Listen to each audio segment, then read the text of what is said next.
क्योंकि वो हमारी सरकार नहीं थी।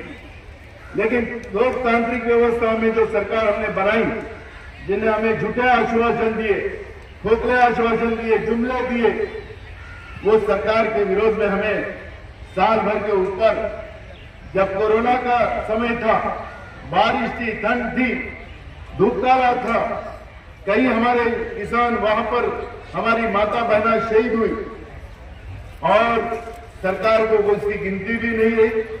और देश के प्रधानमंत्री हमसे बात करने को तैयार नहीं।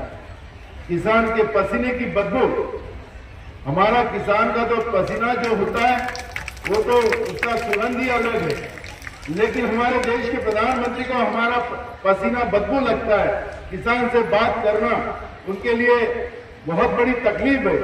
और किसान से पूरे 1 साल आंदोलन चला, किसान के बारे में एक शब्द भी उन्हें नहीं कहा। लेकिन जब पार्लियामेंट शुरू हुई और पार्लियामेंट में कहा यह आंदोलनजीवी है, यह आतंकवादी है, ये खालिस्तानी है, देश का अन्नदाता को अगर देश का प्रधानमंत्री अगर इस तरह के आतंकवादी, खालिस्तानी और आंदोलनजीवी कहता है, तो देश के किसानों के बारे में इनकी क्या भूमिका होगी, ये उसमें स्पष्ट होता है।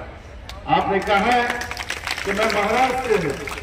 मुझे याद है कि 2014 में जब लोकसभा का इलेक्शन हुआ, पार्लियामेंट का इलेक्शन हुआ, तो हमारे महाराष्ट्र में ही, जहां पर किसानों की सबसे ज्यादा आत्महत्या होती है, वो यवतमाल डिस्ट्रिक्ट में आकर नरेंद्र मोदी जी ने कहा था, तब वो गुजरात के मुख्यमंत्री थे, और मैं अगर प्रधानमंत्री बनता हूं तो किसानों को फसल को दुगना दाम दूंगा। यादव जी, आपने सुना होगा उस समय। तो उन्होंने कहा कि हम किसान के फसल को दुगना दाम देंगे। कल ही हमारे जिन्हें किसानों के लिए, किसानों का दुख और दर्द कैसा खत्म हो जाए, जिसके बारे में एक प्रपोजल सरकार को दिया था, जो स्वामीनाथन समिति जिसको अपन बोलते हैं, तो परसों ही उनका देहांत हुआ और वो स्वामीनाथन समिति की सिफारिश हम लागू करेंगे, ये भूमिका वहां पे रखी। किसानों को बड़ा अच्छा लगा कि ये नरेंद्र मोदी कहता है कि हम दुगनी दाम करेंगे, स्वामीनाथन समिति की सिफारिश लागू करेंगे। स्वामीनाथन समिति की सिफारिश क्या थी कि हमारे फसल को लगने वाला जो खर्चा है उसमें कम किया जाए और हमारे फसल को दुगना दाम दिया जाए।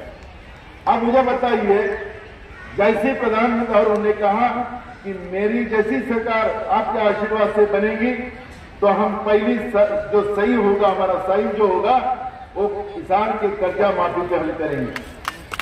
आपने देखा होगा जैसे ही नरेंद्र मोदी देश के प्रधानमंत्री बने,